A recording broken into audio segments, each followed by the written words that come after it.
Bonjour à tous, on retrouve pour un nouveau live au studio Papoté qui n'est nul autre que le dernier live avant les vacances d'été. Et pour ce dernier live, on va aborder le sujet des IA avec lequel on a pu avoir deux invités qui sont très gentils, qui sont venus, dont un qui sera à l'arrière pour prendre les photos, mais une invitée qui viendra avec moi participer. Et donc je vais la laisser prendre place et se présenter.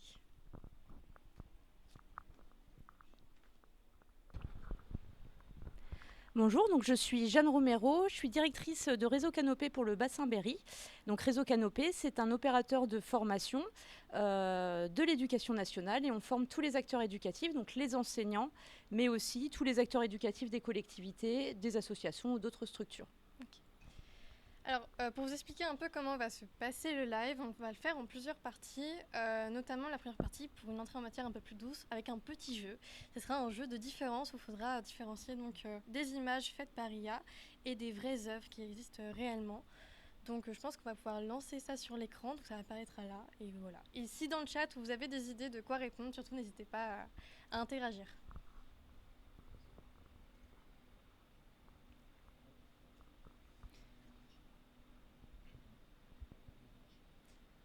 Les images doivent arriver, normalement. Donc là, on a une première image. Si le chat, vous pensez que c'est fait par IA ou une vraie image, vous pouvez aussi le dire. Moi je dis IA. C'est fait par IA, oui.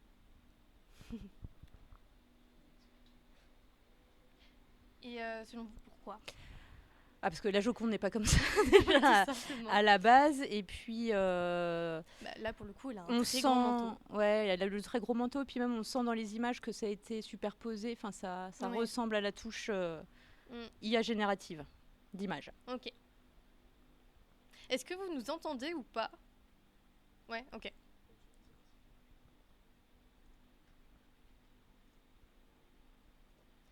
La seconde image, est-ce que c'est une réelle œuvre ou alors elle est faite par IA? Normalement, c'est une réelle œuvre, sauf si les couleurs ont changé. Je me souviens plus des couleurs par cœur. Je dirais réelle. Je crois que, Et je dirais que c'est pas la clean. réelle. C'est pas la réelle. Ouais, c'est pas les bonnes couleurs, mais il n'y a pas grand chose d'autre Il est à plus changer. jaune Le normalement. personnage Ouais. aussi a un peu changé, je crois, au niveau du visage. Il me semble que c'est un petit peu différent. Mais c'est bien Voilà. fait. Mais en tout cas, là, c'est encore une fois une IA.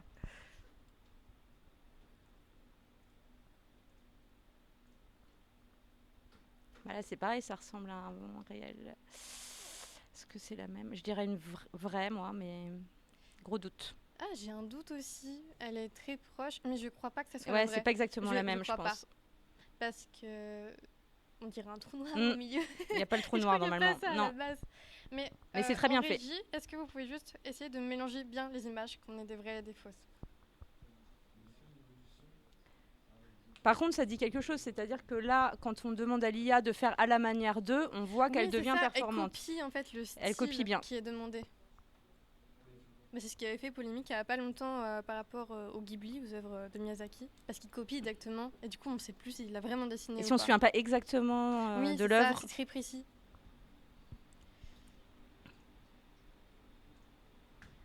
Alors là, cette fois, on a une photographie, donc c'est un peu différent, c'est pas tiré d'une vraie œuvre.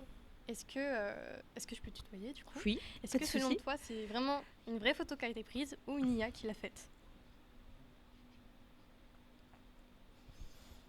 J'ai pas de signe manifeste d'IA, donc je vais dire que c'est une vraie, mais ça pourrait être IA aussi. Eh bien, c'est une fausse. Et c'est une fausse. Alors, je dois avouer qu'on a obscuré un peu l'image et on a volontairement demandé à l'IA de faire une photo à contre-jour. Parce qu'on voit beaucoup moins les détails, par exemple du poil qui voilà, qui serait très pas. flou. En fait, au niveau de la jambe, on peut voir que c'est très très lisse, même beaucoup trop lisse pour que ça soit réel. Mais ça se joue à de tout petits détails.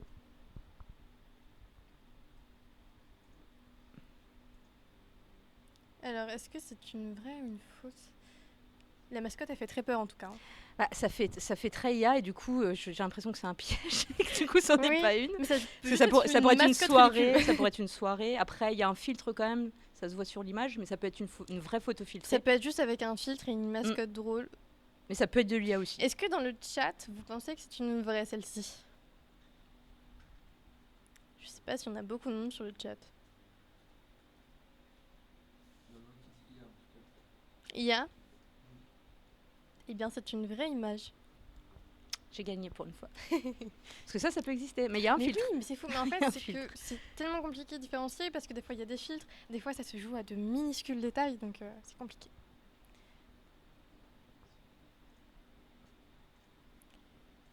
Ah, ça, c'est dur. Elle est super compliquée. Là, ça se joue sur les détails, justement. On peut pas zoomer parce que je vois pas clair. Est-ce que vous pouvez zoomer, peut-être? C'est de la Si vous triche. pouvez pas, C'est c'est de pas la grave. triche si on zoome. Après, j'aurais tendance à dire que si c'était une IA, au niveau des marches, ça serait plus visible, peut-être. Mais franchement, je sais pas. J'essaie de regarder s'il y a un truc qui tient pas la route, et notamment la loi de la gravité, mais je vois rien de... Compliqué celle-ci, oui. Ouais, je dirais une vraie, mais Compliqué. on peut se faire avoir. C'était une Parce qu'il y a vraie des- ou pas, il y a la du régie? flou quand même sur des C'était une coins. vraie photo, ok. D'accord.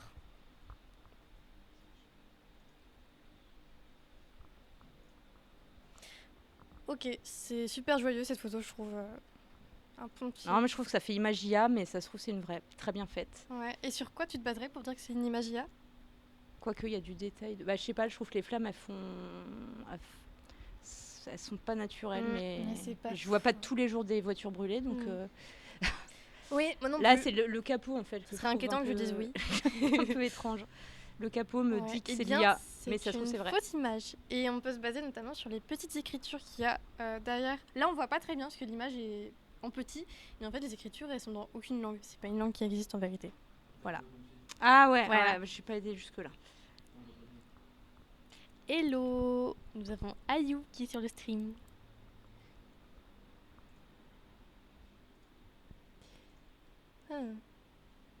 Est-ce que c'est une vraie œuvre vraiment peinte ou est-ce que c'est une IA?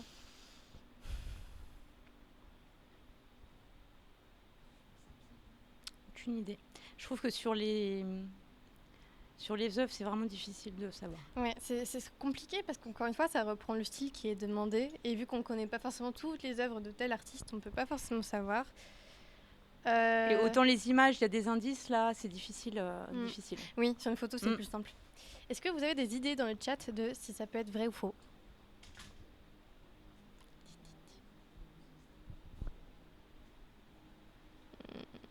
Bon, eh bien, c'était une fausse image, il me semble, mais qui a été inspirée de l'œuvre des nénuphars de Monet. Mais sauf que l'IA, qui ne connaît pas vraiment à quoi elle ressemble, a juste repris le script, mais a mis les nénuphars pas du tout disposés de la même manière et les couleurs pas du tout disposées non plus de la même manière que la vraie œuvre. Voilà. On peut passer à la suivante, il y en a d'autres, il me semble. Alors là, c'est encore une photographie. Est-ce qu'elle est vraie ou est-ce qu'elle est fausse? Alors, fait très banque d'images, à l'époque des banques d'images. Oui, c'est vrai.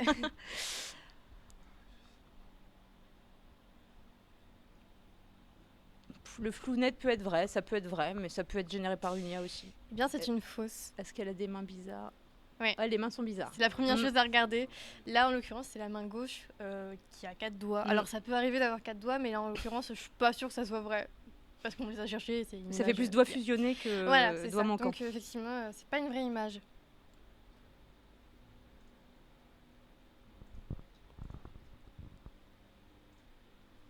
Ah, on a encore les voitures qui crament. Vous savez quoi, les voitures qui crament ici, c'est fou ça. Alors là, on voit qu'une lettre, donc... Ouais, c'est compliqué. Là, je dirais que ça peut être vrai, celle-là. Et puis c'est plus flou, mais les flammes, elles sont déjà moins... elles ressemblent plus à des vraies flammes. Entre guillemets. Moi, je dirais que c'est vrai. Et elle est vraie, d'accord. Vous pouvez passer à la suivante. Ah, elle est très détaillée, celle-là. Celle-là, elle a l'air vraie parce qu'on voit vraiment les détails derrière. Est-ce que l'IA peut faire autant de détails? Je crois suis pas sûre. Donc, enfin, pas dans l'état actuel, ou alors ils ont révolutionné dans le week-end. Même si ça avance très vite, malheureusement. Il a des pattes à peu près normales. Sa patte gauche est un peu bizarre, mais bon. Ouais. Après, il y a tellement de détails devant et derrière, avec les petites plantes. Par contre, elle a été retravaillée, la photo, c'est sûr. C'est une vraie image. Et effectivement, encore une fois, comme l'autre photo du chien, vu qu'on a voulu faire de pair, on l'a aussi un peu modifié, on l'a un petit peu obscuré. Est-ce qu'il reste d'autres images par hasard, la régie? On l'a déjà vue. Ah, celle-là, on l'a pas vue. En plus, elle est de nuit. Elle fait très vrai, mais tellement vrai que ça se trouve, c'est une Un fausse. peu trop. Il y a les ombres qui vont bien. Je dirais vrai quand même, parce qu'elle a l'air vraie. Et il n'y a pas trop de flou bizarre. Eh bien, c'est une fausse. C'est une fausse. La route est très lisse, alors soit les travaux ont Ah été oui, faits ils il y viennent a d'être vraiment faits. pas longtemps. Soit c'est en Et Suisse et pas en France. Les fenêtres sont très particulières, alors je sais pas si d'autres pays ils font des fenêtres comme ça, mais là elles sont bizarres. Mais elles sont tout au fond, donc il faut vraiment chercher les détails, mais en tout cas c'est pas une vraie image. Je sais pas s'il reste beaucoup de photos. Il y en a plus. Bon, il y en a fini avec la petite séquence jeu. Du coup, on va partir sur la deuxième séquence qui est des petites questions. On va venir piocher là-dedans. Et du coup, est-ce que je peux lancer direct cette séquence ? Je pense. Ok. Je vais vous laisser piocher. Alors.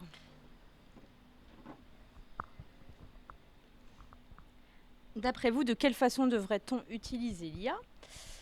Alors c'est vrai que nous, on s'occupe plus de l'IA en éducation, donc à destination des jeunes. Et ce qu'on peut en tirer, c'est qu'il faut l'utiliser de manière raisonnable et éclairée, c'est-à-dire avoir conscience de ce qu'on fait, à qui on donne nos données. Donc se renseigner sur l'IA qu'on utilise. Et puis se renseigner également sur sa consommation énergétique, parce qu'il y a une consommation énergétique, surtout quand on s'amuse à créer des images, c'est ce qu'il y a de pire. Et puis surtout avoir une réflexion sur, comme si on était une organisation, une entreprise, qu'est-ce que je délègue parce que ça n'est pas sensible et ça me fait gagner du temps.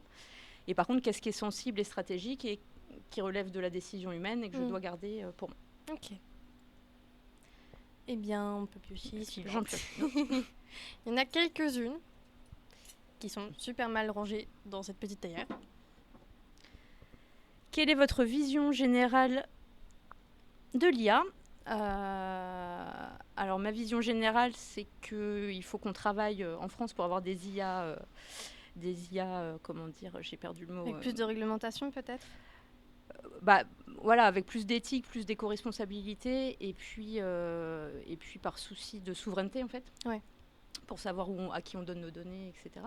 Et puis pour être au rendez-vous de cette petite révolution technologique. Mais ma vision, c'est qu'elle fait partie déjà du quotidien parce qu'elle a été mise entre les mains du grand public au moment en 2020-2022.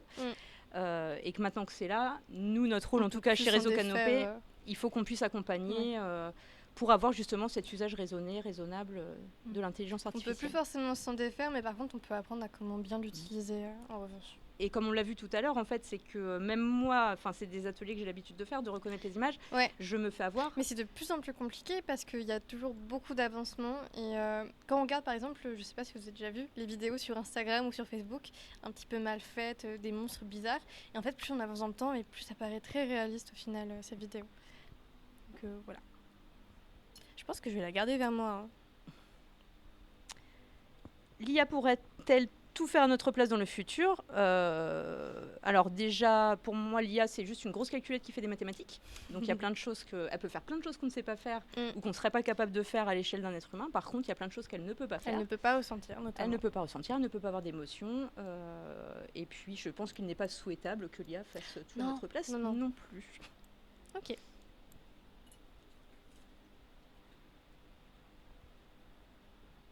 Est-ce que l'IA menace la créativité humaine ? Donc c'est bien parce que ça se rejoint. Pour moi, oui et non. Oui, dans le sens où quand même elle risque de remplacer certains métiers, comme chaque révolution technologique. Néanmoins, elle n'a pas l'œil artistique, vu qu'elle ne réfléchit pas. Elle fait que des calculs. Donc elle peut calculer ce qui plairait le plus à un certain nombre de gens. Mais elle ne peut pas avoir cet œil d'avoir un message à faire passer. Elle va pouvoir dire c'est beau pour le plus grand nombre ou pas, mais qu'est-ce que la beauté, c'est subjectif. Et je pense qu'elle peut aider, justement, il faut l'utiliser pour, quand on a la feuille blanche, avoir peut-être le premier pas de la créativité. Mais le reste, c'est l'humain qui fait. Après, l'art, ça reste très très vaste, notamment, je vais penser à tout ce qui est voix de doublage, pour les films d'animation ou les films tout court d'ailleurs. Ça, c'est un peu plus compliqué. En fait, l'art, c'est extrêmement vaste. Du coup, je pense qu'encore une fois, c'est une question de réglementation et de point de vue. Dans tous les cas, je sais que ça remplacera jamais la créativité humaine et les idées qu'on peut avoir et l'imagination de manière générale, mais n'empêche que sur certains métiers, c'est un peu dangereux. Alors ça peut transformer des métiers. Après, il est souhaitable D'apprendre à travailler avec. Et justement que ça vienne amplifier la créativité humaine, mais surtout pas la remplacer. C'est ça. Je sais que notamment sur les formations de graphistes aujourd'hui, comme d'autres formations d'illustration, ils mettent en place dans ces formations comment se servir à bon escient des outils disposés de l'IA. Et d'ailleurs en mathématiques, c'est pas le plus rigoureux des mathématiciens qui devient un génie, c'est celui qui a la créativité. Donc si on enlève la créativité, on n'aurait pas d'Einstein, on n'aurait pas tous ces grands penseurs scientifiques. Ok.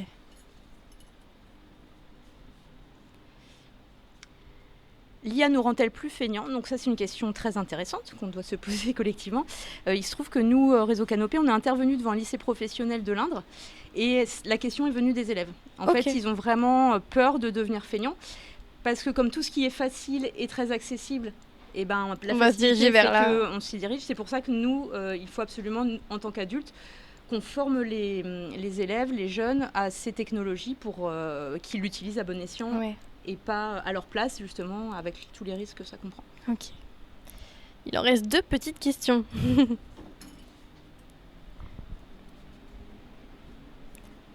Doit-on poser des limites à l'IA?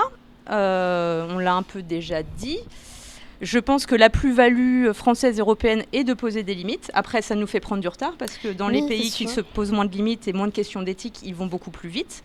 Mais je pense qu'il faut perdre du temps pour... je pense que ça a une grande importance dans notre société. Et c'est sûrement la plus-value qu'on aura en France et en Europe. Dernière question.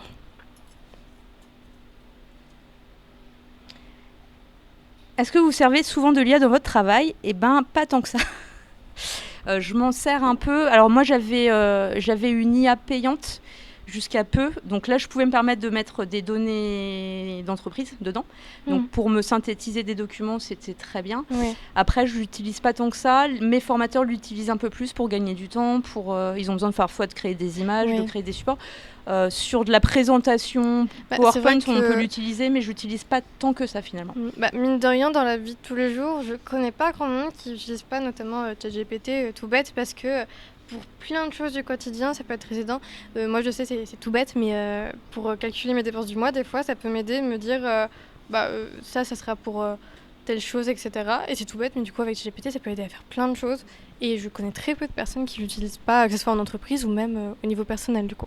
Après, vu que j'essaie d'avoir beaucoup d'éthique dans mon usage de l'IA, je n'utilise pas de ChatGPT. Et je privilégie aussi, quand une recherche Google peut répondre à ma question, à la place. J'évite de solliciter une intelligence artificielle. D'accord. Et je privilégie Mistral si jamais je devais en utiliser. On a une petite question. Les IA sont très sensibles aux fausses informations fabriquées par des fermes de trolls. Comment s'en prémunir ?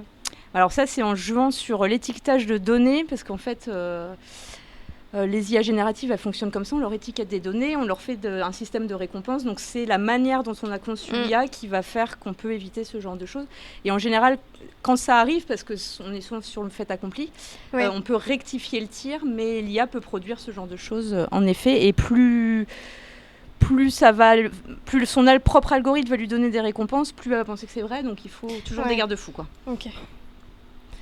D'accord. Eh bien, si vous avez d'autres questions, n'hésitez pas. Sinon, autrement, on va passer à la séquence suivante, qui sera une petite table ronde. Donc, on aura... c'est bien ça.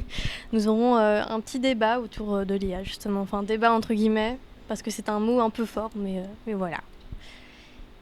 Du coup, je laisse mettre l'écran de pause.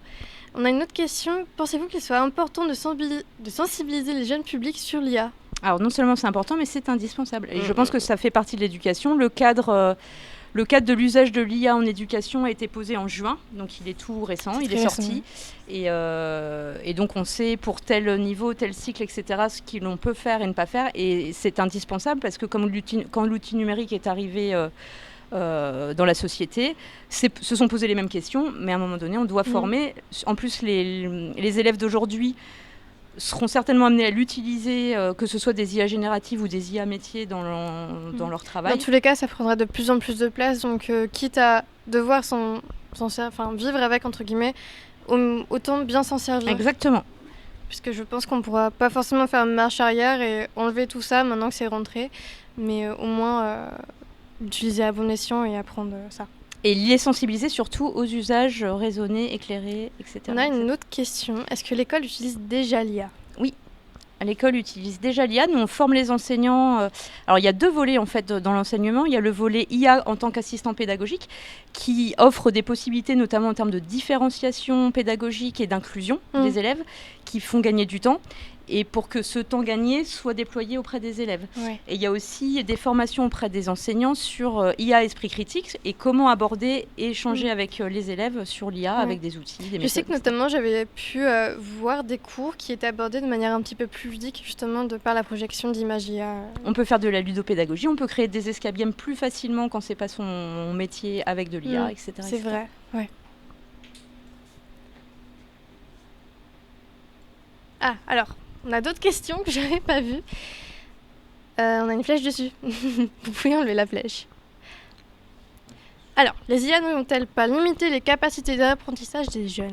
Ça dépend comment ils l'utilisent en fait. Il y a des outils qui permettent de créer des chatbots qui aident à réviser, c'est-à-dire qu'ils ne donnent pas tout de suite la réponse, mais ils amènent l'élève à aller vers la réponse en l'aidant à réviser. Et rien qu'en promptant, on est obligé de mobiliser ses connaissances. Et donc d'intégrer les apprentissages. Après, tout dépend comment c'est utilisé. Si par contre on demande à l'IA de faire son travail à sa place, là ça pose une question. Parce que moi je pense notamment à un moment, ça faisait beaucoup parler, il y avait des professeurs qui se plaignaient que, notamment pour des rédactions écrites, les élèves faisaient tout écrire ou pour résumer un livre qu'ils avaient dû lire, encore une fois c'était l'IA qui avait tout résumé à leur place. Ça notamment, ça peut poser problème à ce niveau-là. Alors j'étais enseignante l'année dernière et ça se voit déjà. Ouais. Et après, il y avait eu toute une réflexion, notamment des universitaires, sur est-ce qu'on sanctionne l'usage de l'IA dans ce genre de devoir ou est-ce qu'on la prend en compte et du coup la manière dont on l'utilise est notée. Après justement, le souci c'est que plus on avance le temps, moins c'est visible que l'IA est utilisée. Donc on va plus difficilement voir si l'IA était vraiment utilisée pour le devoir. Est-ce qu'on peut lui demander de faire des fautes, etc. Je pense que l'IA doit être utilisée pour aider à apprendre. Par contre, pour faire le travail, ça pose question. Ouais. On a une autre question de Ayou qui nous demande si l'IA est mauvais pour la planète. À l'état actuel de la technologie, l'IA, c'est une énorme calculette, comme je le disais, qui consomme énormément d'énergie. Donc, c'est des data centers énormes. Après, vous avez un outil qui s'appelle Comparia, qui vous permet de comparer les prompts et de savoir ce qu'elle consomme pour justement avoir un usage éclairé et prendre une IA la moins consommatrice possible. Par exemple, vous pouvez écrire dans le chat le nom Comparia pour que tout le monde puisse aller voir s'il veut. C'est AI ou Comparia, j'ai pu... Comparia, ok. Est-ce qu'on a d'autres questions ? Il y a VitaScience aussi, qui est un site très intéressant pour comprendre comment fonctionne l'IA. Et on a aussi un collègue chez Réseau Canopé qui s'appelle Bertrand Formé, qui a lancé son site internet qui s'appelle Une IA par jour.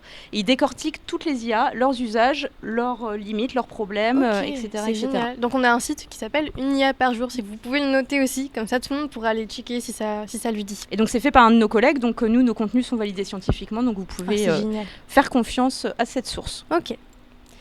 Eh bien, je pense que si vous n'avez pas d'autres questions, on va mettre le petit écran de pause et passer à la séquence suivante. C'est bon. Donc, je me retrouve en régie, donc on ne me voit plus à la caméra, mais cette fois, on a nos 3 petites personnes qui vont piocher dans la théière, encore une fois, pour participer à la table ronde et répondre aux questions qu'ils y trouvent. Voilà, donc je vais laisser Kali commencer si elle le souhaite. Eh bien, c'est parti. Je vais piocher une question. Est-ce que l'IA nous prive de notre liberté ? Moi, pour mon point de vue, je dirais que non. En vrai, elle ne prive pas notre liberté parce qu'on est toujours capable de faire ce qu'on veut dans la vie. Et puis, par contre, dans certains points, dans certaines positions, dans certaines catégories, c'est vrai que l'IA peut nous priver de certaines choses, de réfléchir, de réponse. La question, déjà, la première, c'est est-ce de l'intelligence artificielle ou de l'artificielle intelligence ? Aujourd'hui, beaucoup d'IA compilent de la donnée. Comme ça a été posé comme question aussi, compilent des données, de vraies données, des données qui peuvent être des fausses informations, créées de toutes parts par d'autres IA ou des fermes de trolls. Les IA sont très sensibles à cette problématique-là et elles ne font que travailler par probabilité, on va dire, en fonction. Plus il y a de réponses, plus elles pensent que la réponse est vraie. Et c'est en ce sens-là où des fois, à un moment, on peut se dire ça peut nous priver de notre liberté, sachant qu'on a quand même tous notre libre arbitre, puisque à un moment, elles vont nous diriger sur certaines informations plus que d'autres. C'est le même phénomène dans les plateformes de streaming de musique. Finalement, c'est les musiques qui génèrent le plus de flux qui sont mises en avant. Voilà. Donc après, ça pose la question de est-ce qu'on a le choix d'avoir toutes les informations et comment on fait pour chercher des informations différemment. Pour répondre à la question, non, je ne pense pas que l'IA nous prive de notre liberté. Bien au contraire, je trouve franchement que l'IA nous permet d'explorer beaucoup plus dans notre créativité et dans notre connaissance. Ça peut être littéralement dans tous les domaines. Voilà, je pense que, ouais, au contraire, c'est une liberté de profiter de l'IA par rapport aux gens qui ne l'utilisent pas.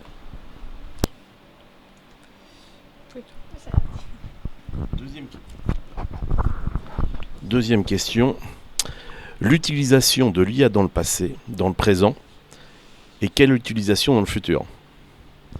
Alors c'est bien la grande question qui se pose aujourd'hui.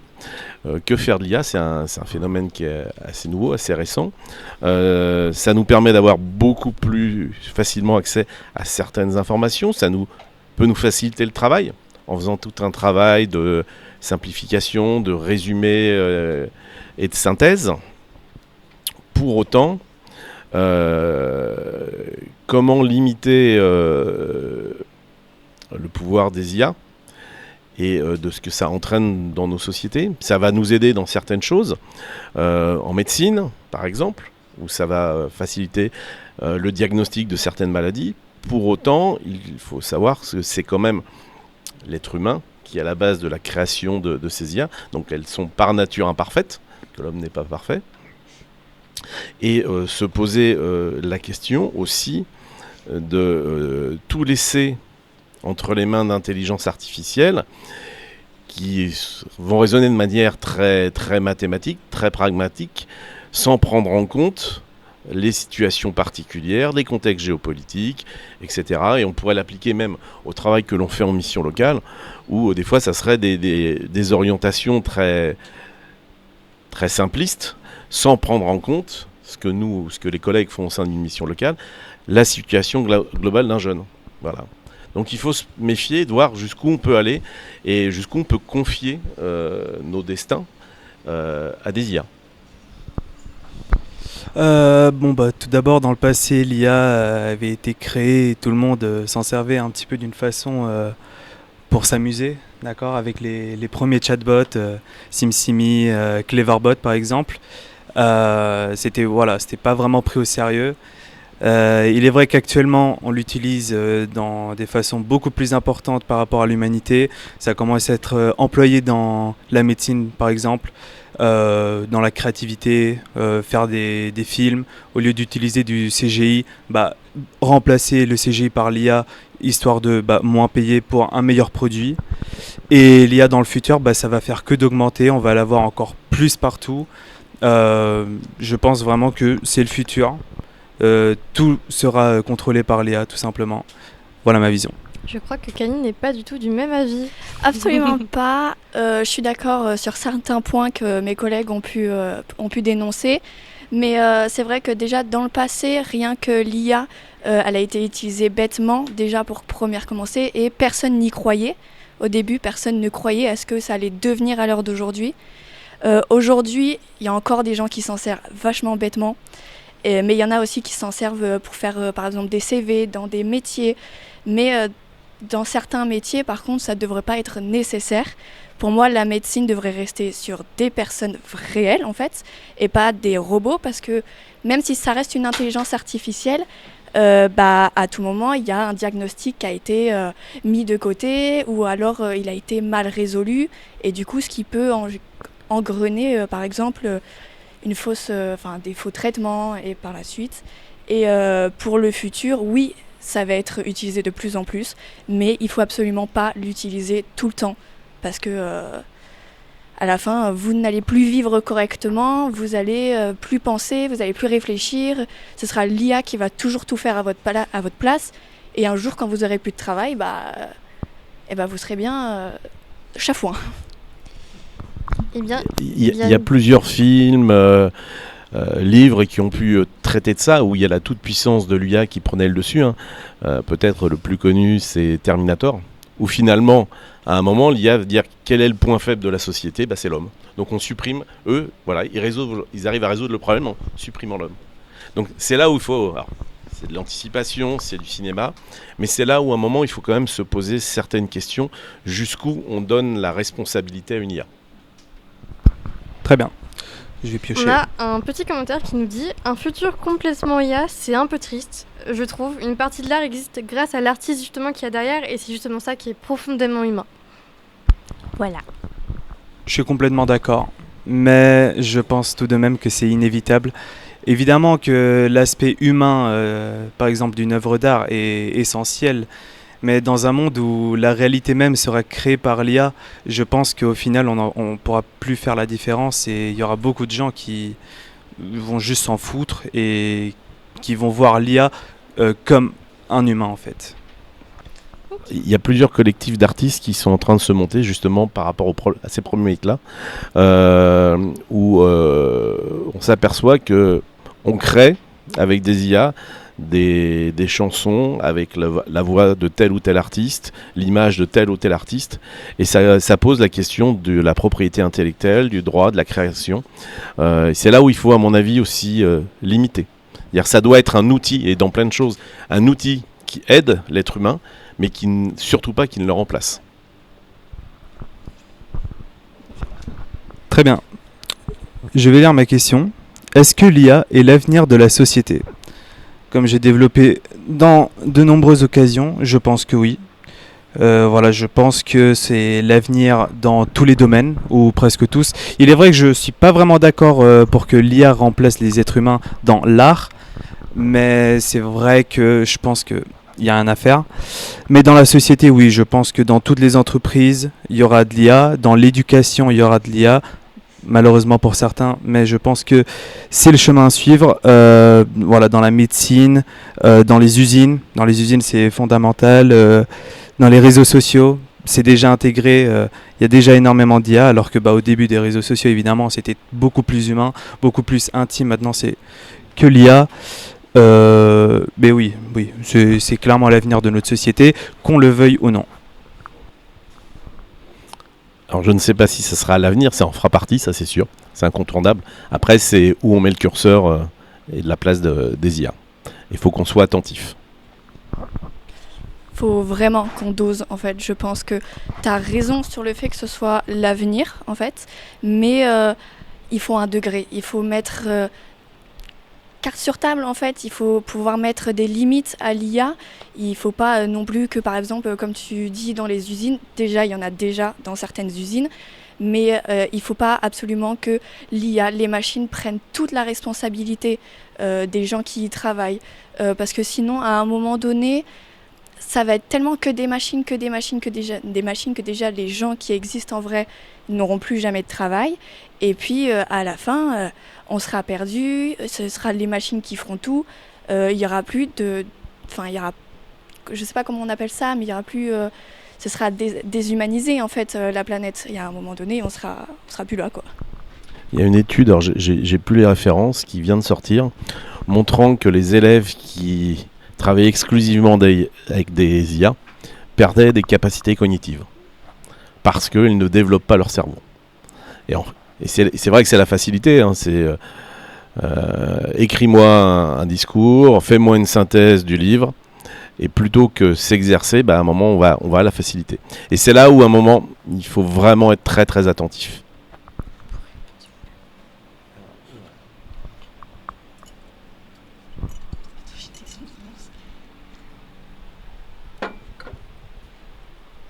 La prochaine question c'est, est-ce que vous vous servez souvent de l'IA ? Alors pour ma part, je vais répondre, et ça va être étonnant, mais non. Je m'en suis servie, je crois, qu'une fois pour m'aider à faire une lettre de motivation à l'époque, quand je n'y connaissais rien encore. Et je ne l'ai jamais réellement utilisé. Maintenant, je fais tout moi-même parce que je déteste que ce soit une machine qui le fasse à ma place. Je préfère que ce soit avec mes mots, que ça fasse plus humain. Et sinon, ouais, je ne l'ai jamais réellement utilisé concrètement, que ce soit pour un métier, des questions à une évaluation de maths par exemple. Et puis voilà. Je l'utilise ponctuellement quand je dois écrire un texte, quand je dois écrire une lettre sur lequel j'ai un peu un blanc, un manque d'inspiration. Après, c'est qu'est-ce qu'on met comme élément pour générer derrière le document qu'on souhaite, mais ça ne sert que de base de travail. L'idée, après, c'est de repartir de ce document, de se le réadapter, de le personnaliser, puisqu'en fait, ce qui ressort en général, c'est très très neutre. Voilà. Donc c'est plutôt un outil de travail qui sert de base. Oui, bon, dans ma vie quotidienne, personnellement, je l'utilise pas mal. Je l'utilise par exemple pour faire des CV, pour faire des lettres de motivation. À l'époque où j'allais à l'école, je l'utilisais pour faire les devoirs. Beaucoup de gens font ça et c'est inquiétant, mais quand vous voyez que c'est vraiment la voie facile et que vous avez vraiment pas envie de faire des efforts, parce que peut-être c'est une matière qui vous plaît pas, parfois c'est trop tentant. Mais oui, j'utilise l'IA pas mal pour faire de la musique aussi, pour me donner de l'inspiration. Mais ça s'arrête à là pour moi. Juste, on a quelqu'un dans le chat qui nous dit: est-ce que aller à la facilité pour certaines tâches ne permet pas d'en développer d'autres aussi?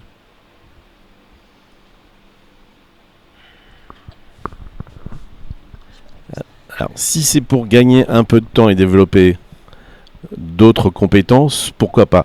Mais il ne faut pas que ça vienne remplacer totalement les compétences humaines. Parce que le risque, c'est d'aller tout le temps vers la facilité, on se détache de la réalité. Et après, quand on est confronté sans IA à la réalité, ça devient plus compliqué. Par exemple, dire je fais un devoir plutôt que réfléchir, c'est facile, je demande à l'IA, me sort mon devoir, ma rédaction, je l'arrange, je suis content. Sauf que quand je suis après en examen que j'ai pas mon IA, je fais comment? Ça devient plus compliqué. Une question. Avec ma grosse main.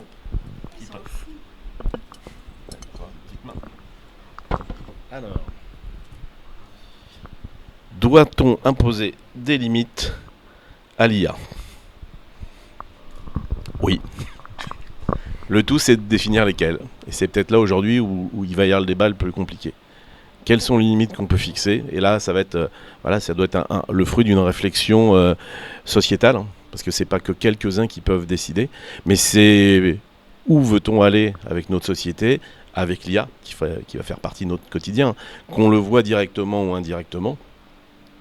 Mais oui, il faut poser un cadre et éviter ce que vous disiez tout à l'heure, que les IA deviennent toutes puissantes et que finalement la part de l'humain se limite à une portion congrue. J'ai dû oublier la question. Faut-il limiter les IA? Ah si. Moi je dirais oui. Du coup je l'ai déjà dit tout à l'heure que moi je voudrais que, en tout cas, la société pose une limite. Comme tu l'expliquais tout à l'heure, les élèves qui vont utiliser l'IA pour leurs devoirs et qui après ne réfléchissent plus et qui sont perdus peut-être même dans leur avenir, ils savent même plus peut-être quel métier faire plus tard. Et donc ouais, pour moi ça serait super important de mettre une limite à l'IA, peut-être pas énorme non plus, mais de là à limiter les dégâts entre guillemets pour éviter vraiment qu'on ne finisse sous les robots quoi. Bah, évidemment, je pense qu'il faut des limites, avant tout des limites éthiques, que l'IA ne soit pas capable de t'insulter, de te menacer, de faire ce genre de trucs-là. Il nous faut aussi des limites par rapport aux données auxquelles il a accès, hein, qu'on puisse bien accepter les données qui nous convient, histoire de ne pas se faire, encore une fois, blackmail. Voilà, je pense aussi une limite, ce serait un kill switch par exemple. Si l'IA dérape, que ça commence à vraiment dérailler, qu'on puisse l'arrêter net avant que ça s'empire. Mais oui, évidemment des limites. Je dirais aussi un âge minimum à partir lequel on pourrait utiliser l'IA. Voilà. Nous avons une question de Chris de l'AML qui nous dit: quel futur pour l'emploi? création ou destruction de postes? Ça dépend des métiers. Moi, je dirais plus une destruction des postes. Parce que rien que dans la médecine, du coup, si les robots prennent la main, on n'aura plus de chirurgiens, on n'aura plus d'infirmiers, on n'aura plus d'anesthésistes, on n'aura plus personne. Par exemple, dans les métiers de l'art, si les IA prennent le contrôle et mettent en place des arts, les peintres, à bout d'un moment, ils ne font plus rien. Ils n'auront même plus le droit de faire leur petite signature en bas des tableaux. Sinon, on a aussi, par exemple, ceux qui travaillent en usine. Ils pourront du coup plus jamais rien faire. Et je trouve ça vraiment dommage déjà par rapport à ça, en fait. Et donc moi, je pense que ça pourrait détruire beaucoup de postes, en tout cas, qu'il y a dans la société. Alors en régie, on a une petite question également au niveau des points de vue de tout ce qui est deepfake. Moi, c'est un truc qui personnellement m'inquiète beaucoup. Par exemple, dans le harcèlement scolaire, on sait que des fois, quand des photos fuitent, ça peut poser problème. Et si désormais, c'est des photos qui fuitent, mais qui sont en plus de ça fausses, qu'est-ce que vous en pensez à ce niveau-là? Évidemment, c'est complètement terrible. C'est vrai que ça fait très peur et ça va sans doute arriver. Je pense qu'il n'y a pas de solution à cela. Ou alors juste une loi qui interdise le fait de faire ça. Que si on trouve le coupable, qu'on puisse... Mais justement, la complexité, c'est que Oui. très rapidement, on ne va pas pouvoir voir qui a fait ça. C'est ça. Et c'est Ouais. ça qui Peut-être me une fait base de beaucoup peur, données moi. qui puisse nous faire savoir qui a fait telle chose sur quelle IA. Maintenant, on ne pourra même plus voir, discerner qui est derrière l'écran. Encore pire qu'avant. Ouais. C'est vrai que c'est complexe, mais ouais. Alors, la difficulté aussi, c'est que c'est la diffusion de l'information, et notamment des deepfakes, puisqu'avec les réseaux, c'est instantané et ça se réplique extrêmement vite. Plus avec des systèmes derrière où on s'arrange pour diffuser telle ou telle information. Et c'est là où ça devient très très compliqué vis-à-vis des vrais êtres humains, puisqu'on peut détruire assez facilement une personne en lui faisant une réputation ou en faisant courir des fausses informations sur une personne avec ces outils modernes, mais extrêmement performants pour le coup, mais extrêmement dangereux. Alors moi, je voulais juste rajouter un truc par rapport au deepfake. Il y en a déjà beaucoup qui existent, en fait. Je vais prendre un exemple. Genre, il y a beaucoup de personnalités qui découvrent du jour au lendemain des photos de eux, malheureusement dénudés, qui viennent d'être créées par des gens qui veulent simplement le malheur de cette personne, la détruire, nuire à sa célébrité, entre guillemets. Et c'est vrai qu'on n'en parle pas assez parce que certes, ils se font supprimer, mais je trouve que dans les médias, on n'en parle jamais assez parce que ça peut détruire une personne, ça peut la pousser malheureusement à mettre sa vie en danger, à mettre fin à sa vie, à se faire harceler. Et c'est vraiment dommage que ça existe. C'est vrai que dans l'avenir, du coup, malheureusement, on le sait tous que ce sera beaucoup plus poussé, qu'on aura tout ce qu'on veut sur ces images-là. Mais il faudrait, comme disait Benjamin, il faut mettre une limite, mettre quelque chose en fait pour pouvoir stopper. En fait, il n'y a même pas question de ça doit exister, ça doit jamais exister ce genre de deepfake. Et donc voilà, en fait, faut. Malheureusement, je suis très d'accord avec ce que tu dis. Il faudrait pas que ça existe. Mais après, il y aura toujours des gens méchants, malveillants, qui vont toujours trouver une façon de baiter le système, qui arrive quand même à créer des deepfakes, même si c'est au bout d'un moment illégal. Ça va toujours arriver, c'est inévitable. Alors, je ne sais pas si c'est la solution parfaite, mais il y a une solution. C'est l'éducation. C'est en travaillant sur l'éducation de la jeunesse, avoir un esprit critique et de ne pas croire forcément tout ce que l'on voit dans les réseaux, dans les médias. Alors il y a des médias un peu plus institutionnels, un peu plus anciens qui ne vont peut-être pas arriver parce que leur format est moins addictif. C'est facile de scroller toute la journée sur l'information qui nous tombe. Ce qui est aussi intéressant, c'est d'avoir de la curiosité et d'aller chercher l'information et pas attendre qu'elle nous vienne sur notre petite tablette ou notre petit téléphone. Mais c'est un des remparts, c'est développer cet esprit critique et s'assurer que l'information est réelle. Ouais. Et c'est le plus compliqué. Nous avons une personne dans le chat qui nous dit que pour elle, les robots nous domineront et il conseille la série Battlestar Galactica qui aborde ce sujet. Et nous avons une question en régie qui est: est-ce que les lois régissant l'IA ne pourrait-elle pas être détournée par elle-même? Par les IA, c'est ça?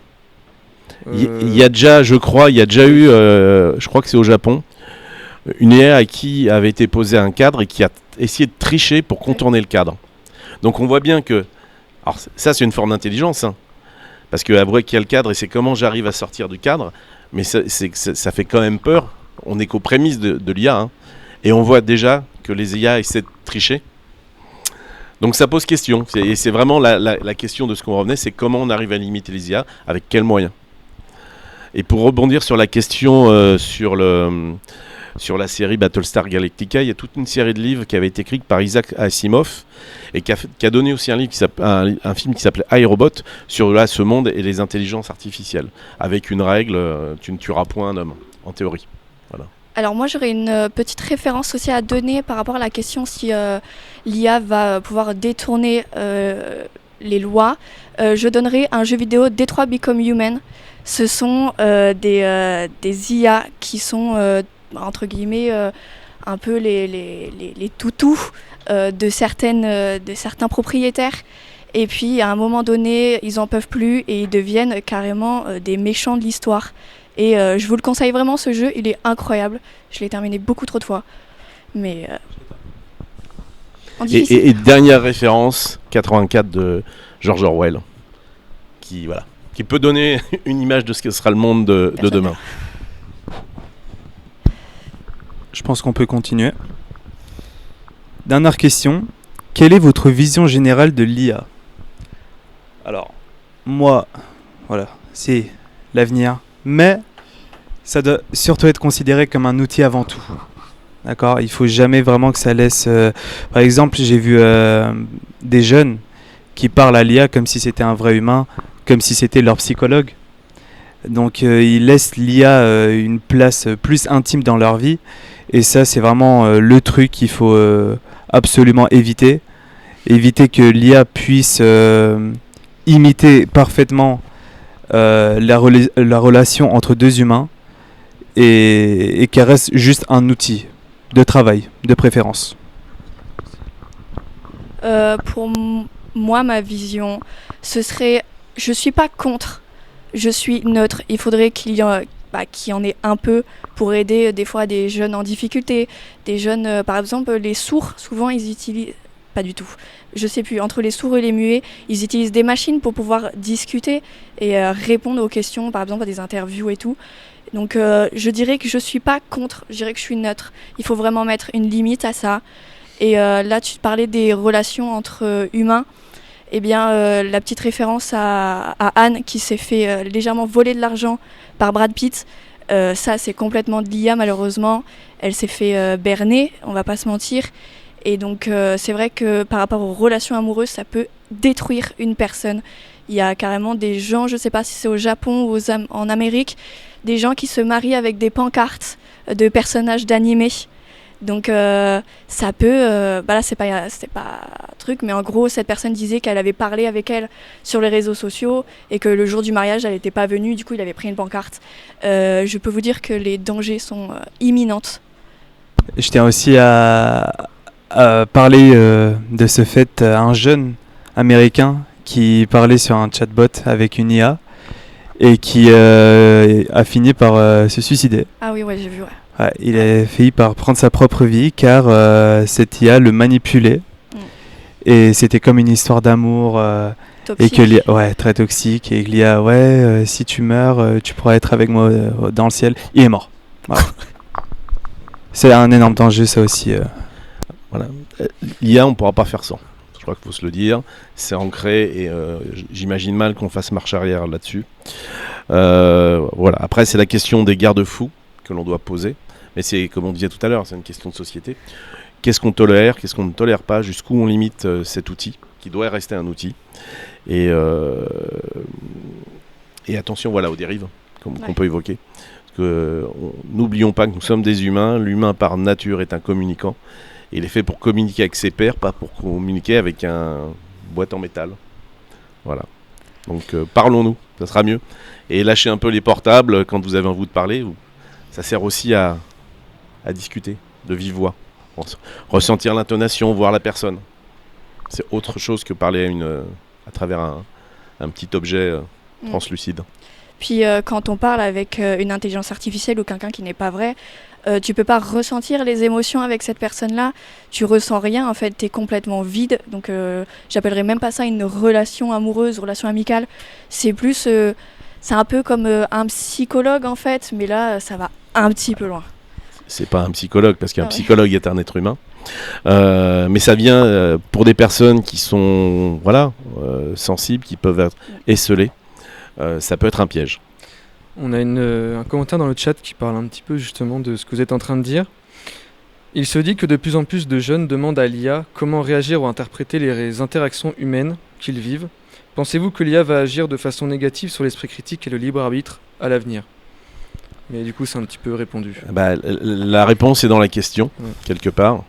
Et dans ce qu'on disait, l'esprit critique et le libre arbitre doit rester le propre de l'homme. Et on a une question de Ayu qui dit « Est-ce que l'IA peut remplacer l'être humain ?» Pardon, excusez-moi, j'ai perdu la question. Remplacer l'être humain en lui-même au niveau des relations ? Oui. Je t'ai eu. Du coup, comme on le disait, non, en fait. Elle va jamais remplacer quelqu'un de vrai, en fait. Il y a pas de, comme je l'ai dit, moi, il n'y a pas d'émotion, il n'y a pas de sentiment. Tu ressens rien envers une machine. Si vraiment un jour ça devait remplacer ça, consulter. L'IA répond par un système de probabilité. Elle se dit, si j'ai de questions là, en termes de probabilité, c'est cette réponse-là que je dois faire. Donc finalement, on va arriver sur des choses qui sont un peu neutres. D'ailleurs, si vous faites un courrier avec une IA, vous vous rendez compte que c'est souvent très vide de sens. Il y a les mots qu'il faut, mais bon, derrière, c'est pas très vivant. Comme on disait, les relations humaines, c'est la relation à l'autre. Donc il y a le verbal, et il y a aussi tout le non-verbal, ce que l'on ressent, ce que l'on voit par les expressions, par les attitudes. Et ça, une IA ne le fait pas. Elle vous renvoie un texte ou une image créée. Dans le futur, vous savez, il y a des intelligences artificielles ultra réalistes qui vont littéralement avoir de la peau exactement la même que celle des la humains. Référence qu'on faisait tout à l'heure sur la littérature d'Isaac Asimov, sur 84, où finalement, à la fin, on remplace l'homme par une machine pour combler un vide. Alors si ça sert à éviter des métiers pénibles et pour améliorer la société, oui. Si c'est pour remplacer purement et bêtement les hommes et faire de nombreux chômeurs et de personnes sans activité, là ça n'a pas de sens. Nous avons Ayu qui demande et si malgré tout ça, est-ce que vous pensez que l'IA peut quand même aider les personnes en dépression ou les personnes solitaires d'une manière ou d'une autre ? Non. En vrai de vrai, non. C'est pas des médecins. Ils auront jamais un diagnostic clair, précis. Ça va juste te donner t'es juste en dépression, prends quelque chose, tu vois. Genre, c'est tout. Ça va jamais pouvoir te soigner réellement. Tu vas jamais pouvoir être mieux dans ta peau. En fait, je pense même que tu vas être encore plus seul que tu ne l'es déjà, en fait, parce que tu vas parler à une machine, elle va te dire ça, alors que c'est pas vraiment ça, mais même si toi tu le sais pas, parce que forcément des fois on n'a pas tout le temps les réponses à nos questions, et donc ça ne viendra pas, en fait, ça ne remplacera personne. Ce qui était dit tout à l'heure, ça a quand même poussé certains jusqu'au suicide. Ouais. Donc on peut se dire, je ne pense pas qu'un psychologue ou qu'un psychiatre pousse son patient à se suicider, bien au contraire. C'est pour travailler sur le bien-être de la personne. Donc on voit bien tous les biais et les risques de se confier à des IA. Une fois de plus, si vous avez des questions, allez voir vos amis, allez voir des professionnels. Eux pourront vous aider. Ouais. Moi, je pense que pour certaines personnes, ça peut les aider. Pas tout le monde. Moi, ça pourrait jamais m'aider. Mais peut-être une personne qui a vraiment une phobie sociale très sévère, peut-être que ça peut l'aider de parler avec quelqu'un qui sait qui n'est pas réel. Et l'IA avoir été entraînée pour aider chaque personne pour chaque cas spécifique. Vraiment imiter le rôle d'un psychologue. Je pense que ça pourrait aider certains, oui.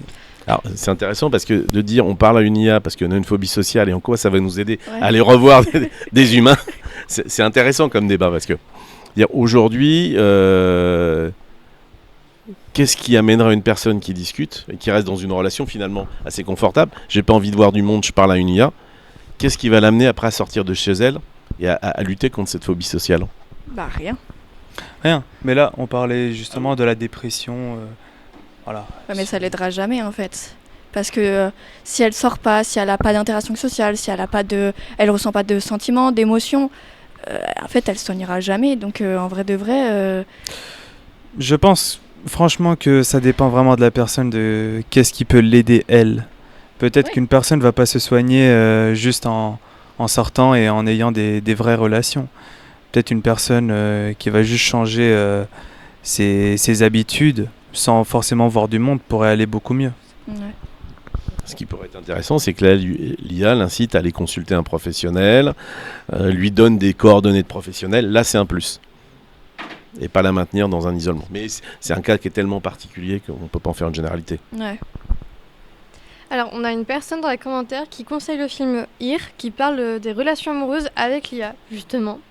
Et on a une autre personne qui nous dit que justement, ça risque de créer une bulle qui isolera encore plus la personne. En tout cas, c'est son avis, et d'ailleurs, c'est aussi le mien. Est-ce que vous avez un petit mot de fin à rajouter? Merci, Kali. Non, c'est que j'avais vu une question sur l'écologie juste avant et je crois que vous l'avez pas cité. L'IA consomme oui. énormément d'eau. Effectivement. En fait, personne ne le sait, ou alors ceux qui sont vraiment très très informés, mais l'intelligence artificielle consomme énormément d'eau. Donc ce qui en fait, à la fin, on aura de moins en moins d'eau sur Terre à cause de l'IA, parce que du coup, si elle parvient malheureusement à nous rattraper dans la vie, on pourra ne plus jamais consommer d'eau. Donc elle est très très très pas écologique. Ouais. Je sais pas parler français. Il y a des humains qui font plein d'efforts pour l'écologie, puis t'as elle. Pas foufou. On a une personne qui nous dit que effectivement ça consomme énormément d'énergie, aussi avec le stockage des données. Et pour revenir sur ce qu'on disait juste avant, la personne a rajouté que sur l'instant T, peut-être que ça pouvait donner un sentiment de lien, parce que tu as vraiment le sentiment de pouvoir parler avec quelqu'un de manière normale, mais qu'à long terme, ça ne n'aiderait pas. C'est son ami. Voilà. D'accord. Alors, pour le mot de la fin, les IA seront dans notre avenir, mais il faut raison garder, être attentif et pouvoir limiter et avoir toujours cet esprit critique pour éviter toutes les problématiques qu'on évoquait de deepfake, de fausses informations. Ouais, je pense exactement la même chose, surtout sensibiliser les plus jeunes, les plus sensibles, les plus...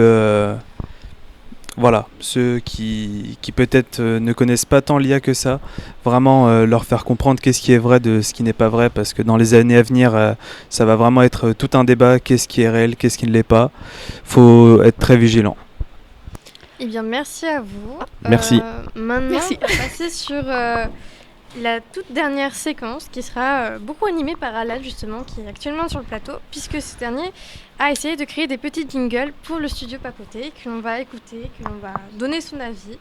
Et donc, on va mettre l'écran de pause et passer à cette petite séquence.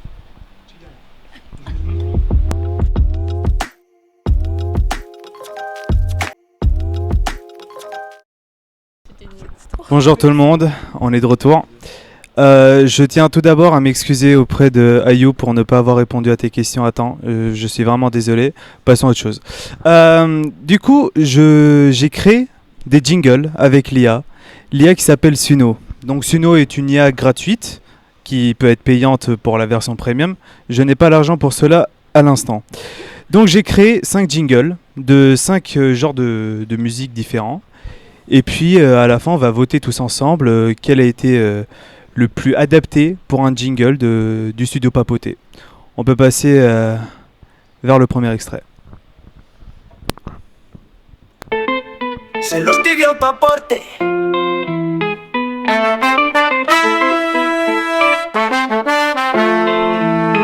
C'est le studio Papoté.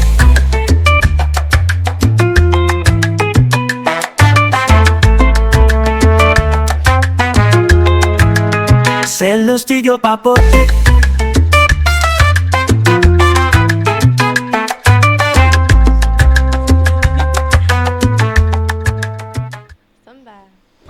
J'ai l'impression Voilà, Là, je- donc Ça fait grave été. premier extrait un petit peu reggae, latino. C'était voilà.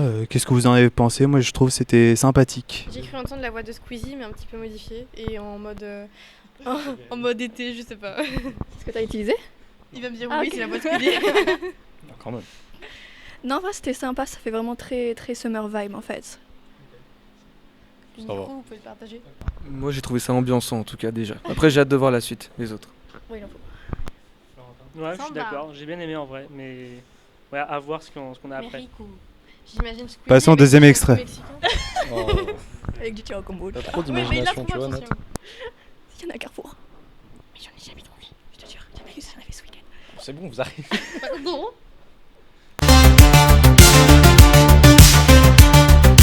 Studio Papote. Studio Papote. Studio Papote. Studio Papote. Il a un petit accent quand même. Bon, bah, là en l'occurrence, un peu de la synthwave, un peu années 70. C'est c'est sympathique, c'est drôle. Une personne qui nous a dit vibe années 90 Dépêche Mode. C'est très vrai. C'est Je les- trouve Ouais, aussi. ouais. Ouais. C'est les Daft Punk. Ah, ils ont changé les Daft Punk alors. Hein. Ah ouais. Putain. Daft Punk à Pôle emploi. Attends, c'est À la mission locale, à la mission locale, à la mission locale. C'est la même Mais chose. je me revendique pas comme Daft Punk. Sans leur chapeau. Isabelle a les yeux bleus. C'est une chanson. Ah, pardon. Non, moi j'ai bien aimé, mais je trouve que ça collait moins avec un peu moins avec Avec l'ambiance le du studio, studio. avec Ouais, les c'est ça. quand même Ouais. très chill et tout. Ah bah, je crois qu'on a une musique chill après d'ailleurs. Un mot? Moi j'ai préféré ça à Dis un l'autre. mot. Après pour un jingle je sais pas, mais en tout cas c'est plus mon style de musique déjà. Je comprends. Passons au troisième, s'il vous plaît. César, il fait 50 ans.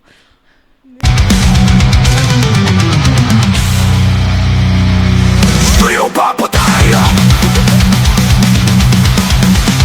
Viens te poser, viens Papote.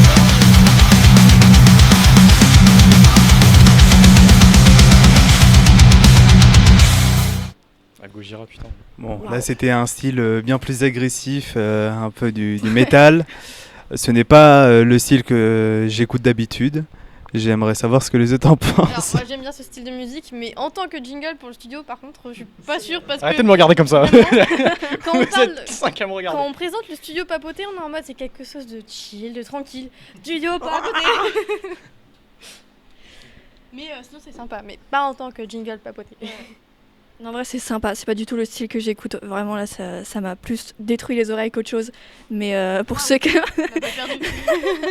pour ceux comme ça, franchement, Je c'est sors. sympa, mais pas pour le studio. Non mais j'écoute du métal aussi. Je suis d'accord avec toi, Natacha, c'est bien, mais ça fait pas très jingle. Ouais, voilà. Ouais, vraiment. Voir le studio papoter dans ce style-là, c'est un kiff en vrai.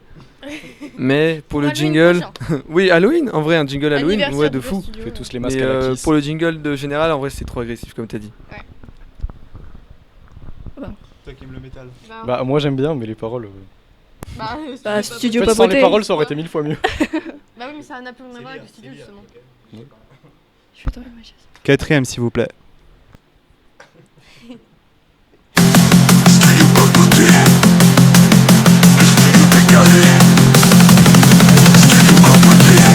Studio décalé.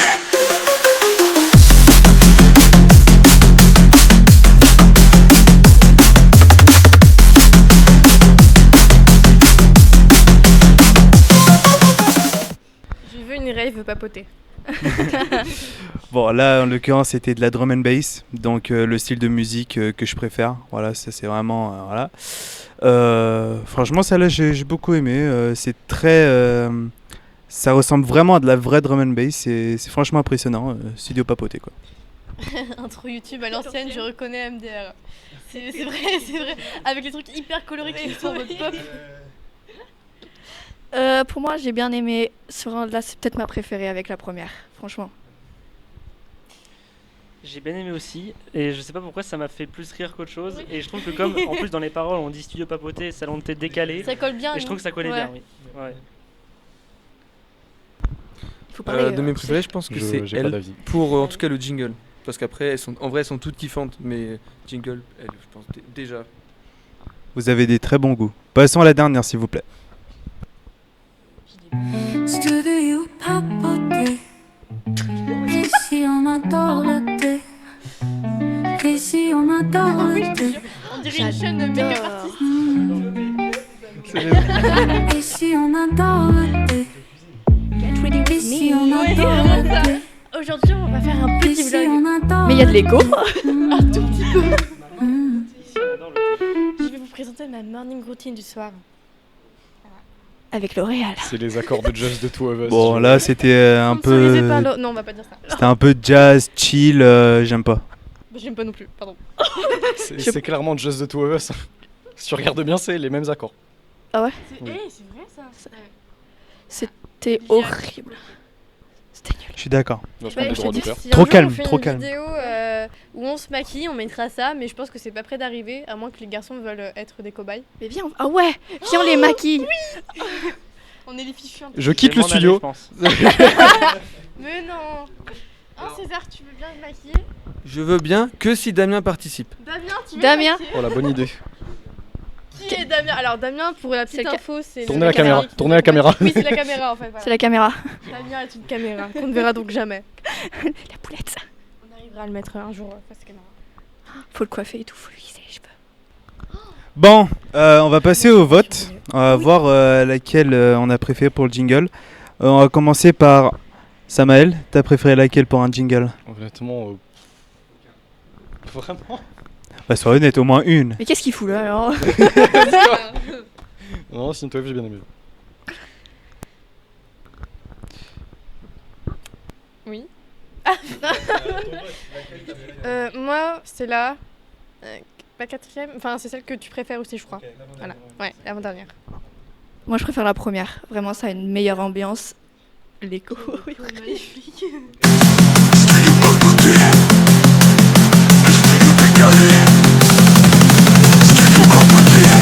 Le studio décalé.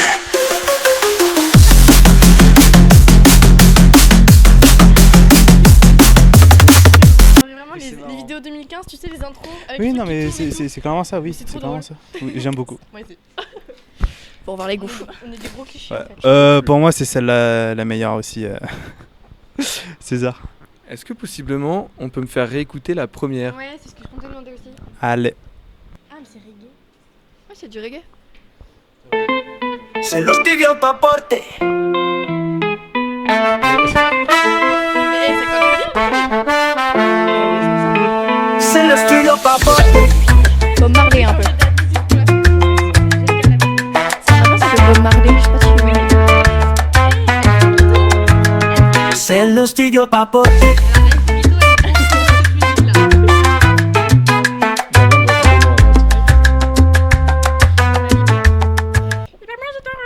Je pense que c'est ça que je préfère. J'en ai marre de vous. C'est la chaleur.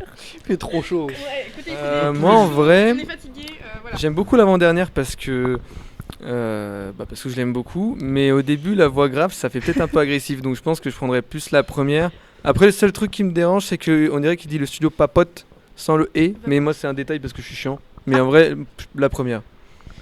Ton langage. Dommage. La petite question que nous avons juste là. Ah, bah c'est fait. Oups. Les modos sont plus rapides que nous. Question, c'est bon. Par un pseudo que j'arrive jamais à lire, Waouh. Super. Et on est gentil avec les pseudos des gens, d'accord. Du coup, Eh bien, je n'arriverai pas à choisir entre la première et la quatrième. Et bah on n'est pas avancé. d'accord, mais t'es obligé. T'es obligé Je suis de obligé. choisir. La quatrième. Et vous prenez Ok. pas en compte l'avis de El Foguito? Non, non. mais bon. Il a c'est choisi Dia. la première. Hein. Moi je tiens à dire qu'il a choisi la première. Je m'en fous. Je m'en fous. Mais parle mieux toi. Non, mais c'est Frogito. Bon. On respecte les avis des grenouilles. Je sais pas pourquoi. Du coup, ça fait 3 votes pour la première et 2 votes pour la quatrième. Donc c'est la première qui gagne. Wouh. C'est la Ouais, grande plus joie en ici. joie. Merci. Allez. Est-ce qu'on ne demanderait pas l'avis aux C'est le gens, studio papote. qui sont derrière la caméra? Je crois qu'il préfère la première. C'est le studio papote.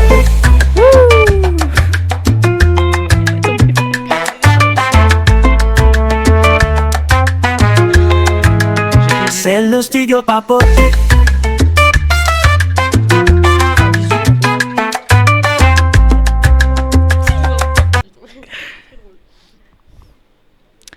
Et c'est un gros blanc qui s'annonce.